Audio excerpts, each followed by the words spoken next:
सबको लग रहा होगा ऐसा। तो मुझे तो लग रहा है ऐसे धीरे धीरे एक दिन परमानेंट बिछड़ने का भी हो जाएगा, है कि नहीं? वो टाइम बता के थोड़ी आएगा, इसी तरह आएगा, कोई कानून, कोई बीमारी, और सब फिर अकेले हो जाएंगे अपने अपने पुरुषार्थ में। अभी मेरे ख्याल से 2-3 पॉइंट हमें ध्यान में रखने पड़ेंगे। एक तो है कि बाबा का भी प्रत्यक्षता का समय नजदीक है। प्रत्यक्षता तो आपको मालूम ही है कि दुनिया में जो भगत आत्माएं हैं और जो बचे हुए प्रजा है, उनको सबको ये पता चले कि भगवान आया हुआ है और उसने दुनिया बदलने का काम छेड़ रखा है। और हम भी उस गंगा में नहा तो नहीं पाए, हाथ तो धोने। तो ये संदेश को बोलते हैं प्रत्यक्षता। तो ये प्रत्यक्षता हमने बहुत मेहनत करके लोगों तक ये गंगा जल को पहुंचाया है। आप सबने बड़ी मेहनत की है, कांवड़ उठाई है ना, तो ये जिम्मेवारी तो पूरी की है। अब धीरे धीरे कुछ और चीजें विघ्न रूप न बन जाए, वो थोड़ा ध्यान रखना पड़ेगा। कैसे? कुछ बाबा के ज्ञान से विपरीत जो समाज में लोग हैं, जो इस बात को नहीं समझ पा रहे और एक विरोध करते हैं, कोई ना कोई छेद ढूंढते हैं। एक तो हमें बाबा का नाम बदनाम न हो किसी भी कारण से, ये चीज को हमें ध्यान रखना पड़ेगा। अब दुनिया वाले अंदर की बात तो हमारी समझते नहीं, अंदर ये क्या सोच रहे हैं, क्या योग कर रहे हैं, अंदर का उनको नहीं पता चलता। लेकिन बाहर का तो आसानी से कोई भी देख सकता है। अब बाहर वो क्या देखेंगे? बाहर यही देखेंगे कि भाई ये कानून को मानते नहीं, समाज के कानून हैं उसको नहीं मानते।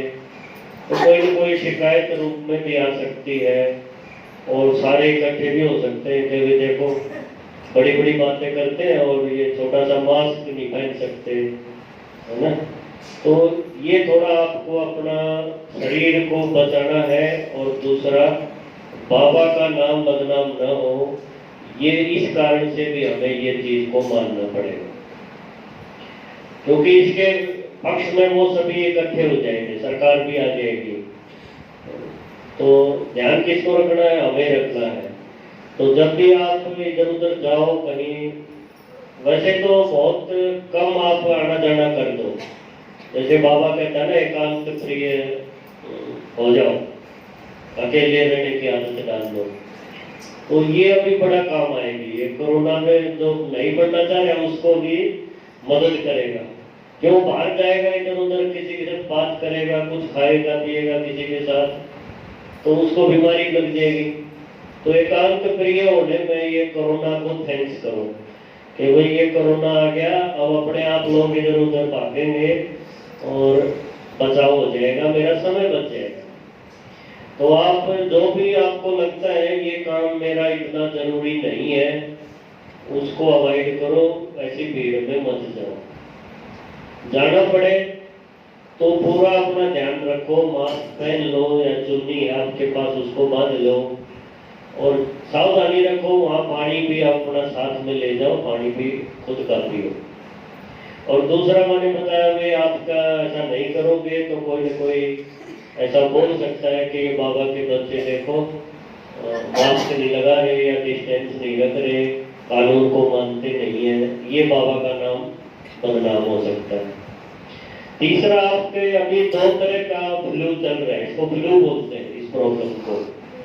कोई भी फ्लू हो, जैसे सर्दी जुकाम, आपको गला खराब, ये मौसम जब भी बदलता है तो ये दिक्कतें आती हैं।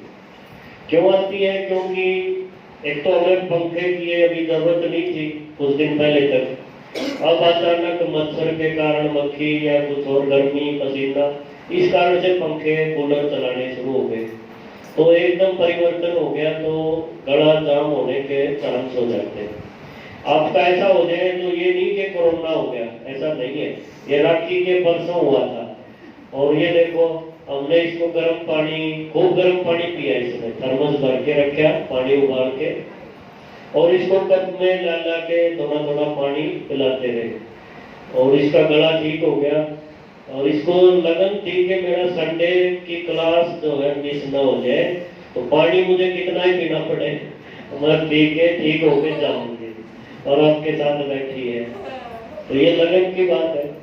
तो आप भी ऐसा कर सकते हो। इसका सबसे बेस्ट इलाज है, आपका गले में या कोई ऐसी प्रॉब्लम है, आप गर्म पानी के सिवाय और ठंडा पानी कुछ भी मत पियो, केवल गर्म पियो। और भाप वगैरह ले 4-5 बार आप जितना अपना चुन्नी लगा के गर्म पानी उससे भाप से अपने नाक में हवा आने दो। तो ये बहुत अच्छा इलाज है। ये अभी एक वीडियो डाला था इससे, चाइना में जो ये बीमारी शुरू हुई और आज सबसे पहले वो लोग ठीक हो गए, तो उन्होंने कोई दवाई नहीं ली। वो उनकी दवाई यही थी कि वो जो पीते थे वो गर्म था, चाय भी खूब पीते थे गर्म गर्म, और जो जिसको हम काढ़ा बोलते हैं वो लोग उसको सूप वगैरह नाम देते हैं, वो भी गर्म गर्म था, और गर्म पानी ही उन्होंने पिया। और आज देखो वो इतनी बीमारी जिस देश से हुई थी, कितने मरे भी थे, आज वो बिना दवाइयों के सिर्फ इस गर्म पानी से ठीक हो गए। क्योंकि हमारा गला सूखता है इसमें, और गला सूखने से जो बार बार हमें गर्म पानी जब मिलेगा तो वो जो सांसों में जो प्रॉब्लम आती है ना, वो नहीं होती है, और हम रिकवर कर जाते हैं। तो ऐसी जरूरत पड़ेगी तो आप घबराओ मत, गर्म पानी हमेशा रखो। और अभी कुछ दिन कम से कम ये मौसम जब तक ठीक नहीं हो रहा ना, तब तक आप गर्म पानी का उपयोग करते रहो, और कोई बड़ी प्रॉब्लम इसमें नहीं है। और एक चीज मैं आपको बता दूं, आप अपने मोबाइल से रूहानी परिवार जो प्रदीप भाई ने ग्रुप बना रखे है ना, तो आप सभी जुड़े हुए हो, कुछ नहीं जुड़े हैं तो नंबर दे दो, वो भी जोड़ दिए जाएंगे। और आपको बहुत अच्छे अच्छे जो भी क्लासेज है अपनी, या और जो गाइडेंस है, चाहे बीमारी से संबंधित, चाहे मधुमेह से संबंधित है, या और कोई आपके हिसाब का जो हमें लगेगा वो उसमें जरूर डालेंगे। और आपको लगेगा कि ये जैसे आप मधुबन में बैठे हो और वहाँ के प्रोग्रामों का आनंद ले रहे हो और अपना पुरुषार्थ आगे बढ़ा रहे हो, तो वो प्रोग्राम से जुड़ने के लिए आप अपना फोन नंबर जरूर दे दो। बस इसी के साथ मैं आप सबको क्या बोलूं, शुक्रिया बोलूं कि आपने मेरी बात ध्यान से सुनी। और क्या